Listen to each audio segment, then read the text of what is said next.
Welcome to episode 26 of the Cashflow Connections podcast. Our topic for today is how Joe Fairless went from a 9-to-5 in advertising to controlling $190 million of commercial real estate. So today, we're going to discuss why and how our guest made the move out of single family and into 150 plus unit multifamily apartments, how the syndicated structure made it possible for him to experience such rapid growth by leveraging his network, and we're also going to talk about why he focuses on multifamily in the Dallas, Texas area, despite the fact that there's a lot of competition in some of those submarkets. And then we're also going to get into some conversations related to entrepreneurship in general. So we're going to talk about Joe's morning routines, and we're also going to talk about the conversation surrounding keeping a company lean as opposed to expanding at all costs. We often hear entrepreneurs struggle with this. Do they want to focus on taking market share, which may incur significant expenses, or should you be focusing on staying lean so that in the event of some kind of economic correction, you can still pay your bills, basically? So the conversation is really educational, and we cover a diverse set of topics that will be really beneficial for real estate investors as well as entrepreneurs of any variety. Also, remember that we are just about to finish our new ebook on commercial real estate due diligence. This ebook is a transcription of one of our most popular podcast episodes, episode 1 with Jeremy Roll. Just a reminder though, the ebook will only be available for people who have an account with Cashflow Connections. If you haven't yet created an account, make sure to go to cashflowconnections.com and create an account, and we will send you a copy of our new ebook about conducting CRE due diligence in a variety of asset classes. We talk about multifamily, retail, office, mobile home parks, self-storage, you name it, we cover it, so you're definitely going to want to have this one. All right, let's get straight to the episode.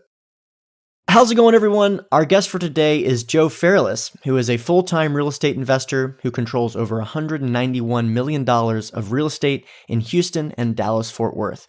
He has been investing in real estate since 2009, and prior to that, he was the youngest vice president at an award-winning advertising agency in New York City. He is the host of the world's longest-running daily real estate podcast, which is the best real estate investing advice ever. Like I said, daily podcast, distinguished guests, including Robert Kiyosaki. It's frequently in the top 100, many times in the top 50 in business podcasts in iTunes. And he has been featured in the Huffington Post, Forbes, and Yahoo Finance. So again, Joe, it's an honor to have you. Really looking forward to jumping into these topics today. I'm looking forward to it. And yeah, the name of my podcast trips more people up than it doesn't, but it is good for Google searches. So it helps with my SEO. Very, very good point. We'll probably talk about some of those topics again as far as branding and stuff, because that's definitely something that you're knowledgeable about that I'm sure the listeners will be interested in. So before we jump into the real estate side of things, talk us through a little bit of your background and how you got introduced into the real estate game.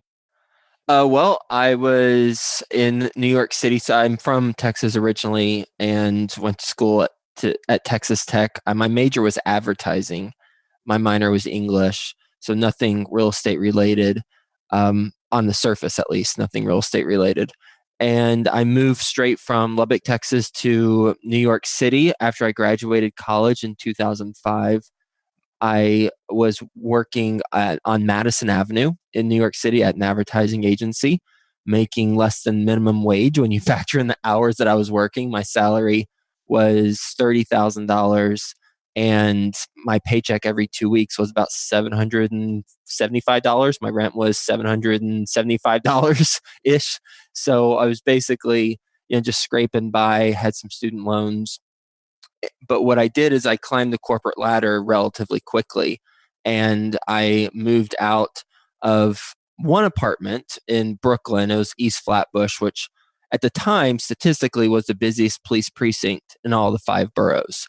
Then I moved to East Village in Manhattan, a better, safer area, and I lived there for 9 years. And I kept my living expenses fixed for the most part. My friends would make fun of me because I was living like a college kid. But I was also having my rent be shared by a roommate, and I had a dorm style refrigerator. There was just 2 bedrooms, no living room, 1 bathroom, and hallway. That was my apartment for 9 years. But I was able to save the money that I was making in advertising along the way. And I ended up being uh, climbing the ladder relatively quickly. I ended up being the youngest vice president of a New York City advertising agency. And along the way, I was like, okay, I have finally some money that I can do something with because I kept my fixed living, my living expenses relatively fixed. So I started reading books. And one of the first book I read is Investing for Dummies, which was above my pay grade at the time, but I was somehow able to comprehend Investing for Dummies. And then after I read Investing for Dummies, which talks about the three different ways of investing: stocks, bonds, real estate, and LLCs, I gravitated towards real estate. My sister is a real estate agent in Dallas, Fort Worth. She sent me the book Rich Dad Poor Dad, and then I was hooked. So I ended up saving up my money, and my first house that I bought was in 2009, and it was a single family house. Bought it for $76,000. It rented for, at the time, $1,095, and that got me going.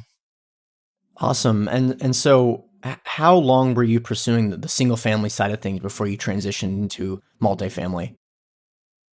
It was from 2009 to 2013. I bought one house, that first house, and then I bought another, and then a fourth. And on the fourth house, I realized from a professional standpoint that I wasn't fulfilled anymore by what I was doing. Therefore, I knew I needed to transition out of it and do something else, because life's too short to do stuff you don't care about. So what I did is what I like to call, I sampled life experiences. I was interviewing people who have had successful careers in all different industries. I interviewed the soldier of the year in the Army. I interviewed an executive at Southwest Airlines. I interviewed an entrepreneur in Denver who was successful in an oil and gas venture. I interviewed my former boss at a previous advertising agency, and I was collecting insights from people and hearing their stories about how they had success in their career. And this is before I had a podcast or anything. I was just curious about this, and I was going to write a book about it. Additionally, I did stand-up comedy. Initially, I was doing improv, and the purpose of that was to get better at public speaking. And the improv teacher said, well, if you want to get really good at public speaking, or better at public speaking, then you should do stand-up comedy, because improv's the minor leagues, stand-up comedy is the major leagues. The reason why is the audience has a higher level of expectations with stand-up comedy, because with improv, the audience knows you just saw this broomstick for the first time on stage, so you got to do something with it. Whereas on stand-up comedy, you have no props, you are in front of the audience, and you're supposed to have a rehearsed bit that makes people laugh every 7 seconds. So the stakes are much higher. And I said, okay, cool, I'm going to do stand-up comedy. I was terrible at it. I did it twice, and one of the nightclubs is now shut down, to give you an idea how bad I was.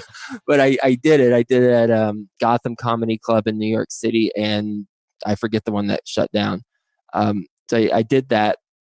And I was also doing some other things.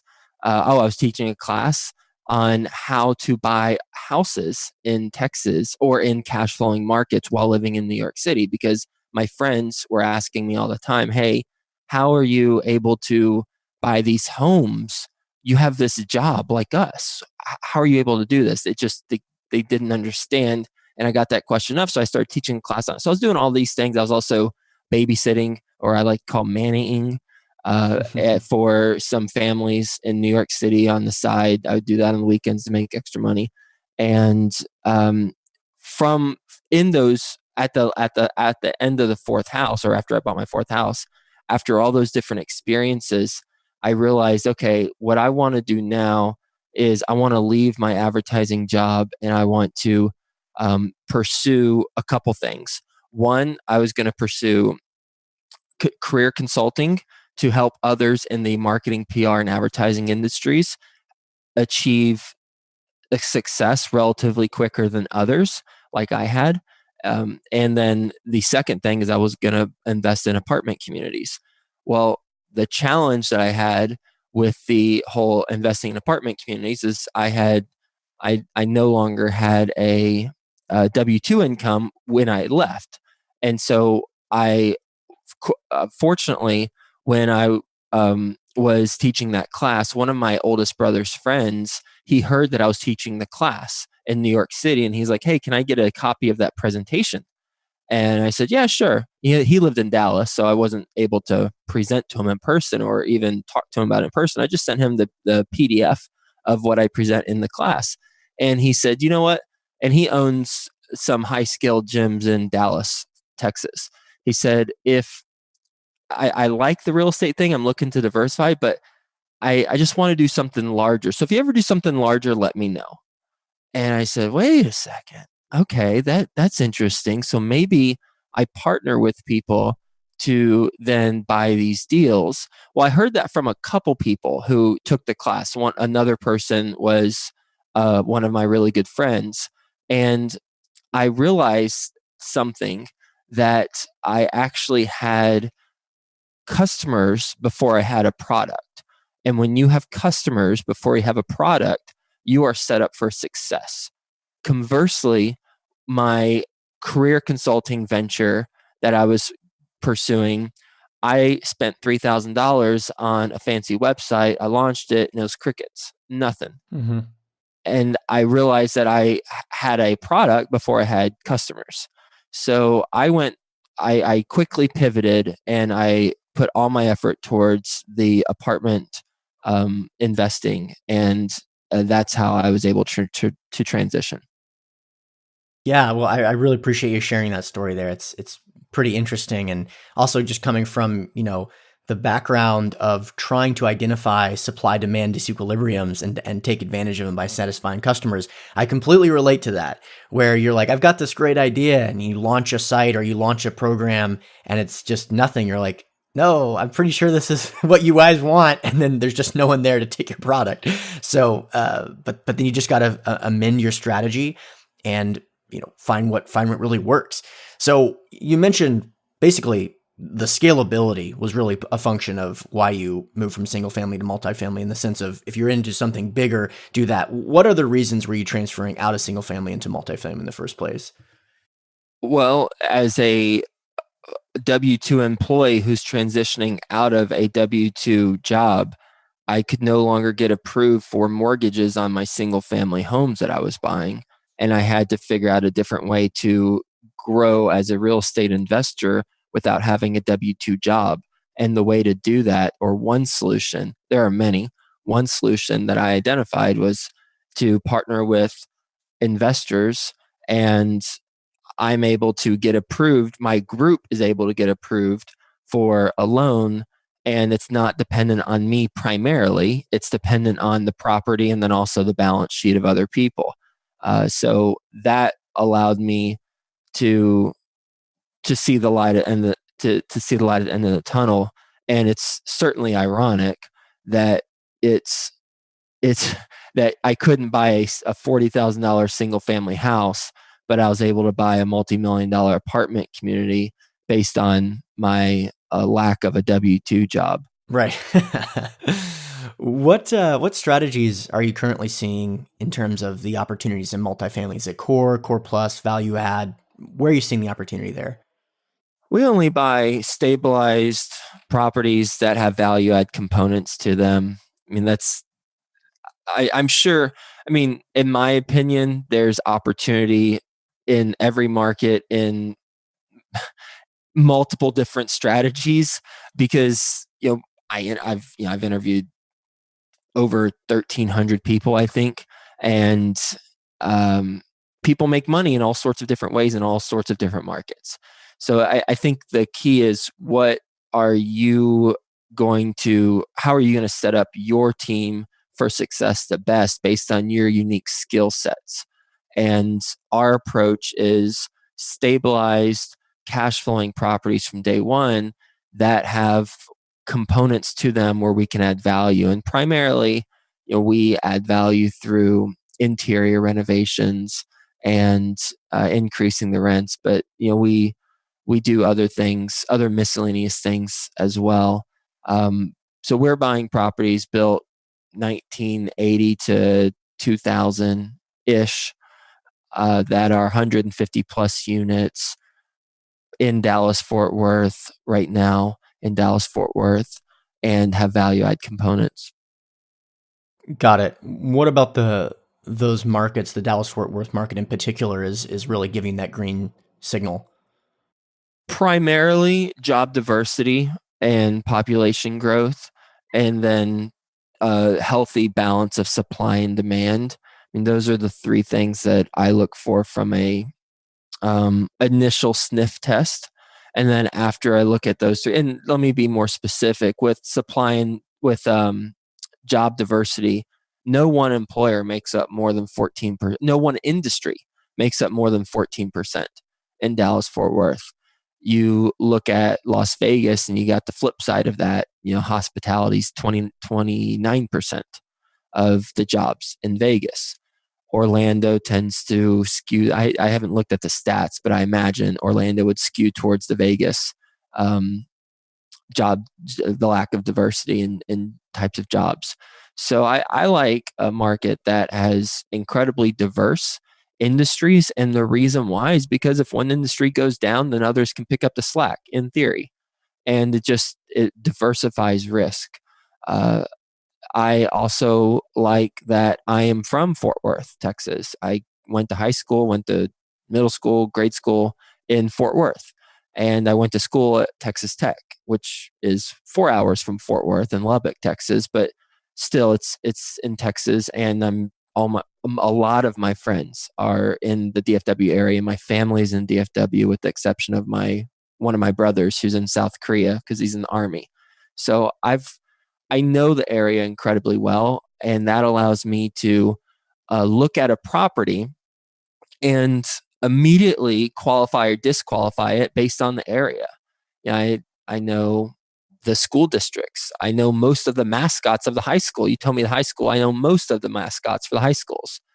There's been some new high schools popping up, and I don't know those, but for the most part, that's how well I know Dallas Fort Worth. And combine that with the management team that we have. That's why we decided to go deep in one market. And that's a question I get a lot. Why one question I get from investors is, are you going to continue to be in Dallas Fort Worth, or are you going to diversify a little bit? And the answer is I'm going to keep doing Dallas Fort Worth until I see some fundamentals shift where it doesn't make sense, because right now we have a competitive advantage in DFW. And I would rather stick to a market that we have a proven team in, with the fundamentals being what I see is very favorable for us in the near and long term, compared to diversifying for the sake of diversifying, because I think you actually run more risk when you diversify for the sake of diversifying, because you're having to build out a new team. Now, as a passive investor, I would take a different approach. I would diversify different markets with different operators who already have a team established. But I'm talking about from an operator standpoint, there's more risk, because then I have to build out a property management arm and have the local vendors and all that stuff. And there's more risk involved. Makes total sense. And I appreciate the distinction there between the operational risk and being a passive investor versus a active investor, because there is significant differences. And I think, kind of to your point there, as a passive investor, you can be diversified in multiple geographic locations without spreading yourself too thin, or I guess without really decreasing your edge, if you're relying on other expertise and other experts that do have expertise in that particular market. So I think that important distinction is definitely valid. Now, there's been a lot of attention to Dallas and the surrounding markets because of some of the economic data points that you're talking about earlier. Jobs are there. The cost of living is relatively low. The cost of real estate is relatively low comparative to income and jobs, et cetera. But because of that, there's been a lot of attention. It's very competitive. What are you seeing in terms of cap rates, and what are your thoughts on the run up that's taken place in those markets over the last 4 years or so? Cap rates are low, and I what I always do with our projects is that we project cap rates will increase or get worse on the exit. So we don't project that they're going to stay as low as they are. It'd be great if they do when we exit, but that's not what we're projecting, just to be conservative. As far as, the market in general and the competitive nature of it, I mean, ultimately, you've got to find a competitive advantage for how you're going to compete in a market that is talked about as much as Dallas Fort Worth is talked about and has as many eyes on it. And I'll give you a specific example for how we have done this in the past. And this isn't every deal, but this is a real deal that we closed on this year. And we did it in a unique way that is applicable to anyone, not just us in Dallas Fort Worth, but anyone listening who's looking to gain a competitive advantage in a hot market. This is going to be a story that will help you get a deal that others are overlooking. And so here's what we did. There's a deal that a 300 plus unit deal in Richardson, Texas, which is a suburb of Dallas, and it was on market. 90% one bedrooms. We liked it, but is on market. And because it's such a hot market, the bids were getting pushed up and up and up. And it was at the point where we had met our threshold for what we could see paying for the property. Well, my business partner had an idea, and he said, well, what if we look across the street? And maybe there's a way to combine this property with another property and purchase it as a package and utilize the economies of scale as a package. And that's exactly what we did. We looked across the street, and across the street, there's a 240 plus unit apartment community, primarily 2 and 3 bedroom apartments. Played really well off of the 90% one bedrooms that we were bidding on. And we were able to, through a relationship with a broker that we have who had a relationship with the owner, we were able to get this deal off market at the same time of the purchase of the on market deal. And combined, we're able to operate it like no other person or group could operate those properties, because they play really well off of each other with the referrals. Okay, where you need a 1 bedroom, go here. You need 2 or 3 bedroom, go here. And we're able to get economies of scale with the leasing, with the advertising, marketing, with maintenance staff. And because we purchased both of them at the same time, we were able to get a competitive advantage versus us just bidding on one property and saying, well, that's too high, so we're not going to buy it. Or even worse, saying, okay, fine, we'll get that price. And then we're behind the 8 ball as soon as we close because we paid for more than we thought we should have. Instead, we bought it at a very competitive rate when you combine the two, since we got the off-market deal at a discount. Got it. Give me an idea of, I guess, the cost per door on a property like that in that market. It's going to be, well, let's see, approximately a $30 million purchase price in total and 534 doors. Okay. So that'll give us an idea. And as far as cap rates are concerned, what you would be expecting there? So that's 56,179, by the way. Okay, 56,179. Cap rate 6.5. Okay, that makes sense.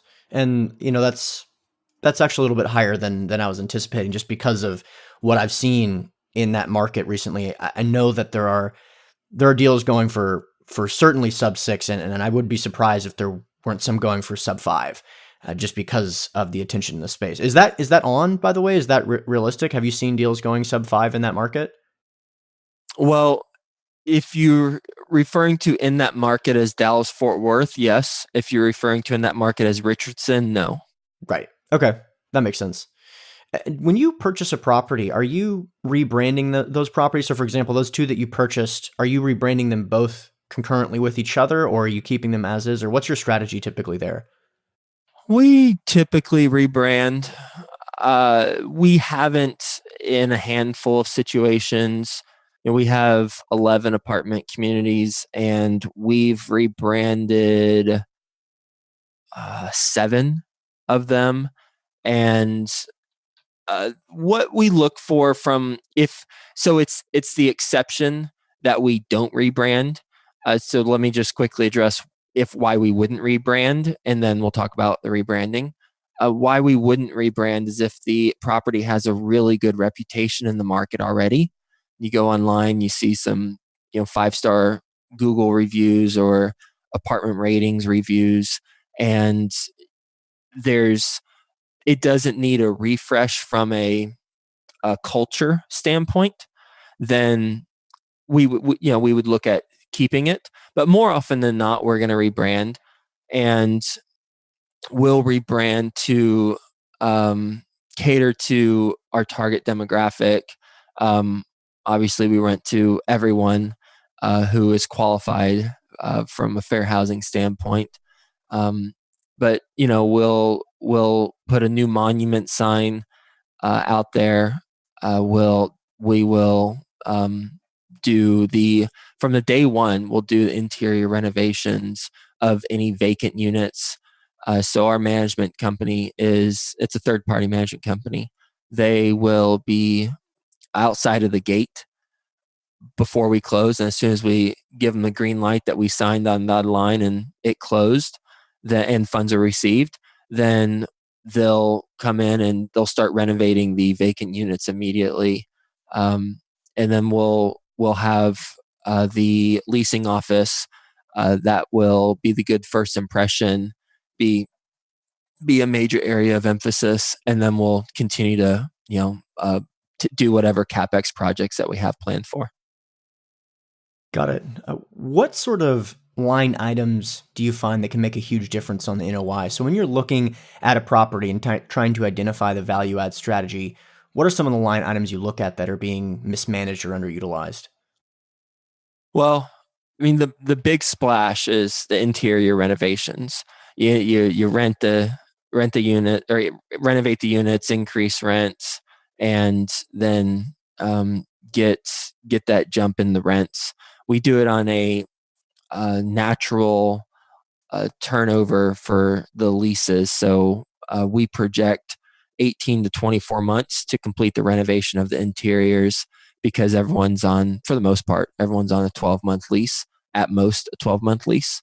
And when the resident, it becomes time to renew, they have the option to get a renovated apartment, or move out, or we would do, in some cases, we'll do a hybrid approach depending on what they're looking for. Maybe we'll do the flooring, or we'll do the cabinetry, whatever. It depends on the business plan.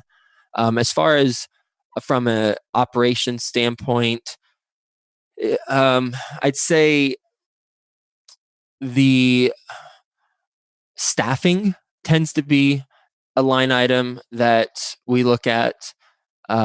We have, because we've achieved a fair amount of scale in Dallas Fort Worth, we are able to staff very efficiently compared to operator who doesn't have as many boots on the ground, and we can share maintenance people across properties. So staffing, both from a leasing and manager standpoint, to also maintenance. But really, it depends on the property. There's not one particular line item from an expense standpoint that we always go get under, because it depends on who's operating it. Is it a local owner who perhaps has maybe one or two properties, and maybe their staffing and expenses on administrative are inflated? Or is it a third-party management company and it's owned by a institution or a fund? In that case, they're probably going to be more streamlined on the expenses, and it's likely where the opportunity is with that property. It's really in the renovations, because most likely the scenario with that property is that the fund purchased the property. They had X amount of dollars to do whatever their business plan said.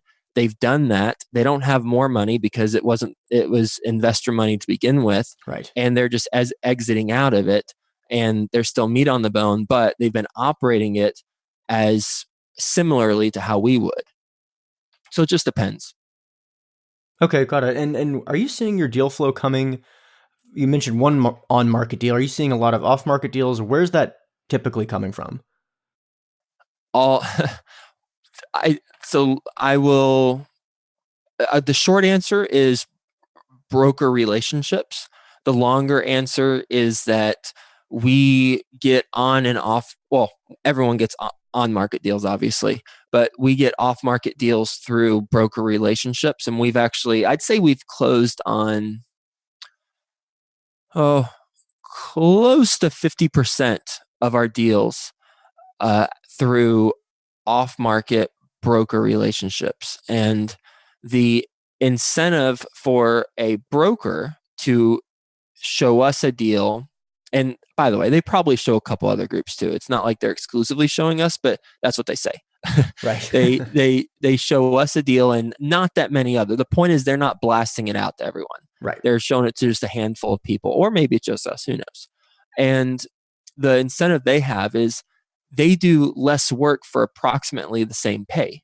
Because if they were to put it on market, they've got to create a marketing package. They've got to do 30 to 50 tours with tire kickers and maybe a handful of groups that can actually purchase the property. They've got to field probably close to 1,000 emails, and they've got to do it for about a month and a half or so. Compare that to if they know a group that's going to buy, as long as the numbers make sense, and they won't retrade as long as there's nothing majorly wrong during the due diligence, then they'd rather go with that group. But the real question is, why would the seller agree to go off market versus on market? And quite frankly, when we sell, we're not going to go off market. Mm-hmm. We're going to go on market. So I wouldn't personally put our deals through an off market broker relationship, but owners do. And the reason why is because a couple reasons. One is less headache from the owner standpoint. They've got one group, the broker is representing them, and the broker saying, hey, I can vouch for these people. They're going to give you a competitive price for what similar to what you'll get on the market. And you're going to know you're going to have a surety of closing. Right. Which is a lot of the times the number two factor in these transactions. Number one, you got to get your price. But number two, a surety of closing. And when you have someone who they've chosen to hire vouching for you, then that goes a long way. And yeah, it doesn't happen overnight, but when you get into one market and you build those relationships and that track record, then you start getting these deals. And what happens is that, yes, we pay approximately what the market would bring for the deal, but we pay less for off-market deals. And we're getting a discount, again, in a competitive market on those scenarios. Makes sense. How many deals are you seeing on a monthly basis? We probably I'm break it out weekly, and then we'll just do some multiplication. Sure. We probably see about 15 to 20 a week. And this comes from, because we do look at deals in other markets. And this also comes from my podcast. I mean, my podcast reaches a bunch of people. And because of that, I get quote unquote off market deals sent to me frequently. I mean, 99% of them are not off market deal, Right. but they get sent to me nonetheless. So we look at, I'd say about 20 a week. So, 20%, 80 to 100 a month or so is how many we initially see. And then once we look at it, we disqualify out of 100, we probably disqualify 90. And then we run the numbers on those 10 and probably make offers on 3 of those 10 and probably close on 1, if I had to guess. Yeah, that makes sense. And I do get a lot of those similar quote off market deals sent to me via email. By the way, for listeners out there, don't hesitate to send us both deals. We're always looking for deals, and it may be on market, it may not.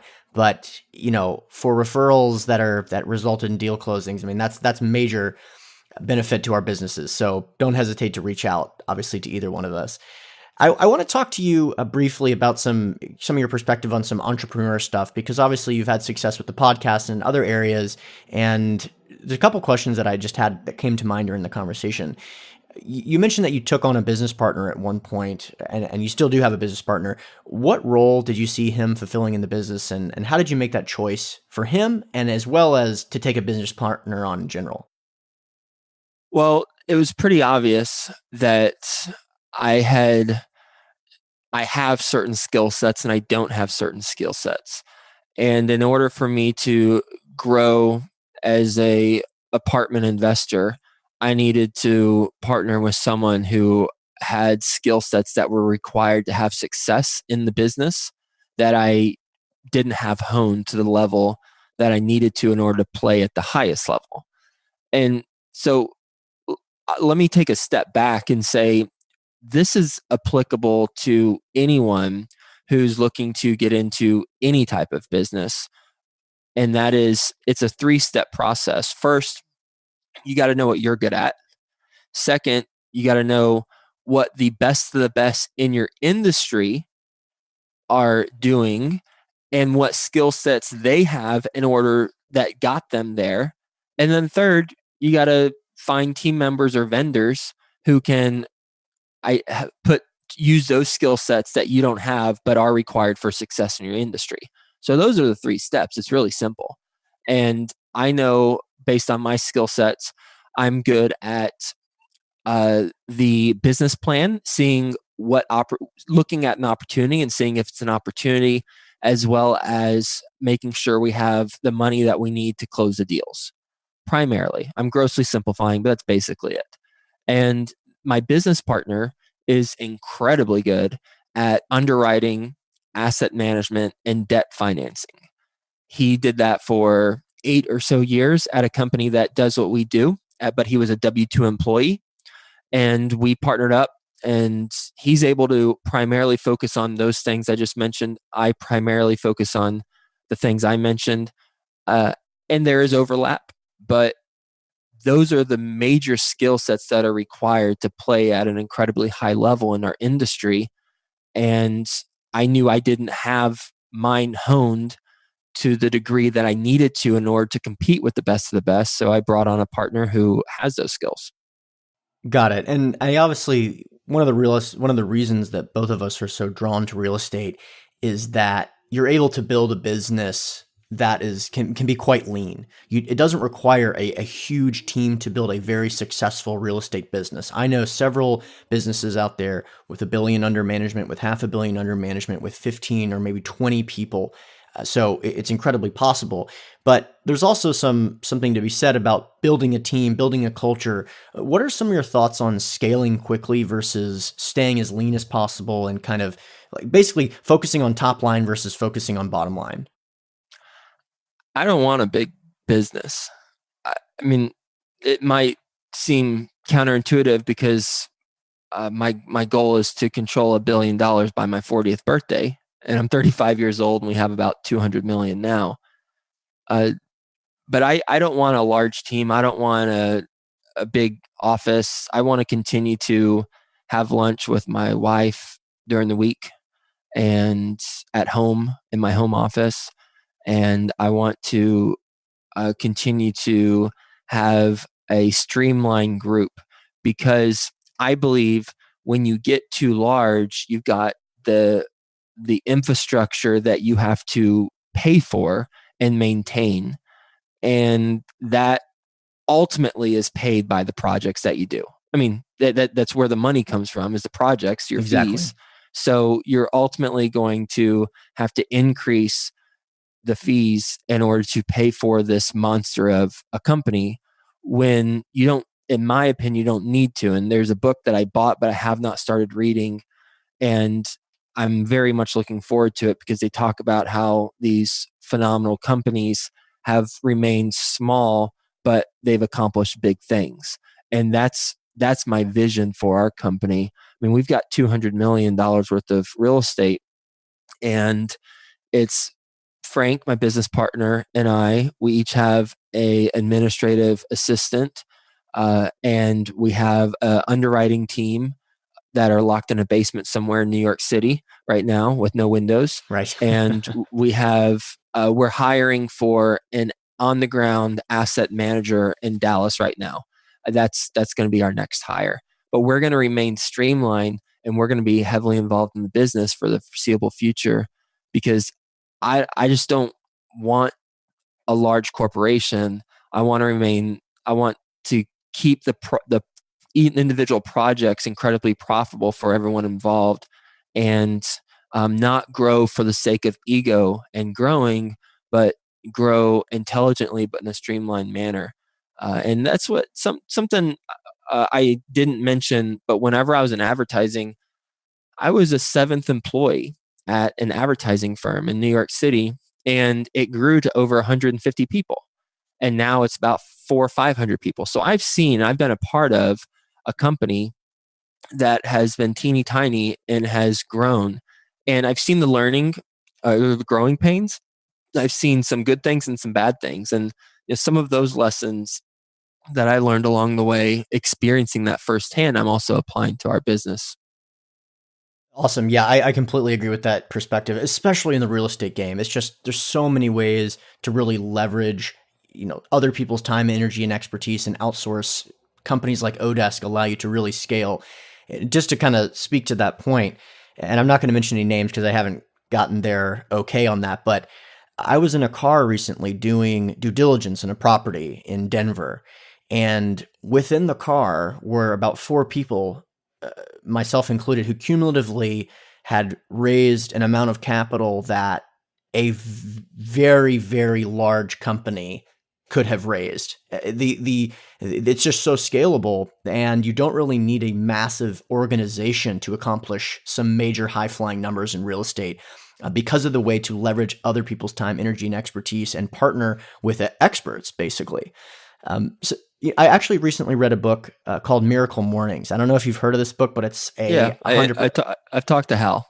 I Oh, interviewed him a okay, couple cool. times on my podcast. Okay, very cool. So I wanted to know if you have any morning routines that you'd be interested in sharing with us. Yeah, of course. I drink a liter of water with a scoop of wheatgrass. I've done that every morning for about 4 years. That's the first thing I do every single morning without fail. I have a notepad next to me, and I write 15 times the phrase, "I'm a strong, confident, successful, and handsome real estate billionaire entrepreneur." Boom. I, I also do some form of exercise. I make sure I get at least 10,500 steps on my Fitbit every day. That doesn't happen every day, but it happens 28 days of the month. As far as the writing 15 times in my journal, sometimes I miss that, and then I make up for it in the following day. So I'll write it 30 times the next day. I was in Baltimore. I love Baltimore, by the way. I was incredibly impressed by Baltimore. My wife and I went there last weekend. And when I was there on vacation, I missed 4 days of writing in my journal. So on the plane ride home, I wrote the entire time from Baltimore to Cincinnati, I'm a strong, confident. I felt incredibly powerful by the time we touched down in Cincinnati. And then the other thing I'll say is I have a daily journal, and I write in the day. I really don't miss that a day. I mean, I do that every single day along with my wheatgrass. Those are the two that I absolutely won't miss. And I've been writing in the daily journal for about, I think June 2015 is when I started it. And so it's incredible. You talk about, if you want to feel and see how you've progressed and your thoughts and what you're working on and what you think is capable, start a daily journal. I simply have a Word document, password protected Word document, and I put the date, I put a bullet point, I write whatever I'm thinking, whatever I'm doing, whatever's on my mind. Sometimes it's one bullet point, sometimes it's 20 bullet points with a lot of sub bullets. I don't have any rules. I just write something every day. And looking back, one of the things that Colleen, my wife, and I love to do is, what were we doing today 1 year ago? And we'll see where we were at, who we were hanging out with, what were we working on, were we in a fight, what were we arguing about that was ridiculous, things like that. And it's such a cool and powerful exercise to do. Very cool. What are some mistakes that you made along the way, and what people could learn from them? I do a whole presentation on this at conferences. So I'll give you a Cliff Notes version. Let's see, on my fourth single family house, I nailed my first three, nailed them. They were pretty much turnkey, but they weren't from a turnkey provider. But my fourth house, I bought from a wholesaler. I received an email. He said $35,000 purchase price, $4,000 rehab.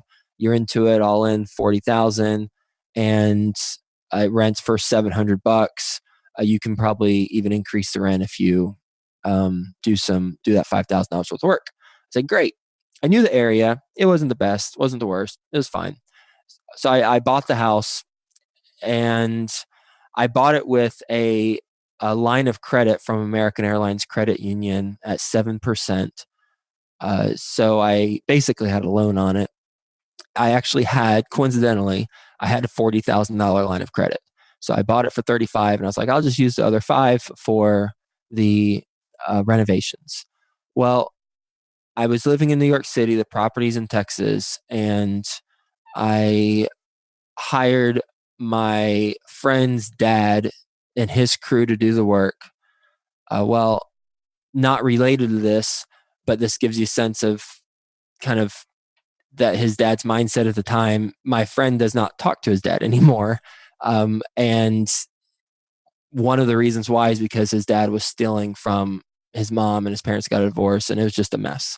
Well, this was before that was identified, and my sister, who's local, would go by the house when they were doing the renovations, and the whole crew would just be camping out there like it was their only job. And it was their only job. I didn't know this at the time. Mm-hmm. And I was in New York City. I had no clue.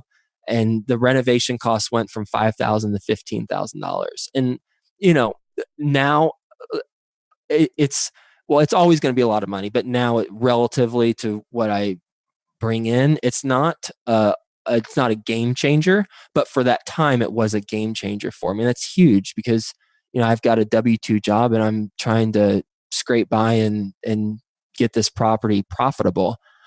And after all the renovations, so I bought it for 35, put in 15, so all in 50,000. It rents for the same price, the same rent. After all the renovations, like, oh my God, I misjudged the general contractor. I didn't oversee the project, the amount of money I have to spend, and the market. I mean, I pretty much messed up on every single aspect.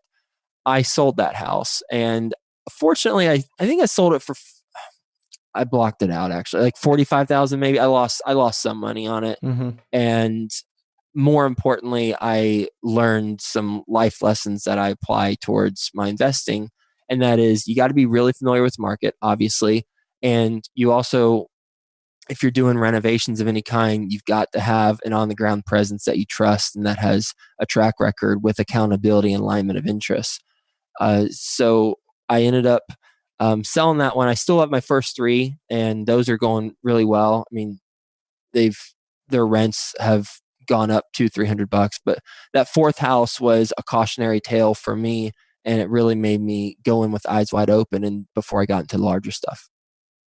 Awesome. Yeah. And, I made some mistakes in single family as well. And it's interesting because at the time, it can be so heartbreaking because proportionally to the investment size, $5,000, $15,000, these are catastrophic.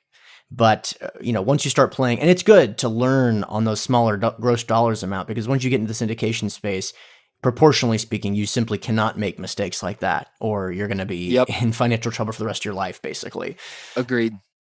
Real quick before we wrap up, just do you have any advice for young entrepreneurs that are starting out, building a brand, building a business, any way to cut through kind of the fluff, as you put it, and get away from the time wasting activities and really achieve their goals most directly? Yeah, I recommend they go back and listen to whenever I was getting started, what didn't work and what did. What didn't work is if you have a company before you have customers. What did work is when you have customers before you have a company. So before you start something, have conversations with people who would be your potential customers, see if there's interest, and that will set you up for success if there is. Awesome. Well, Joe, really interesting conversation. Thanks again for coming on. My pleasure. Enjoyed it. For all listeners out there, thanks again for taking the time to check out this episode. As usual, the contact information for the guest will be provided in the show notes page. Again, don't forget to create an account with Cashflow Connections so we can send you a copy of our new commercial real estate due diligence ebook. It's a free ebook, but you have to have an account with Cashflow Connections to get a copy. So don't hesitate to do it. Thanks again.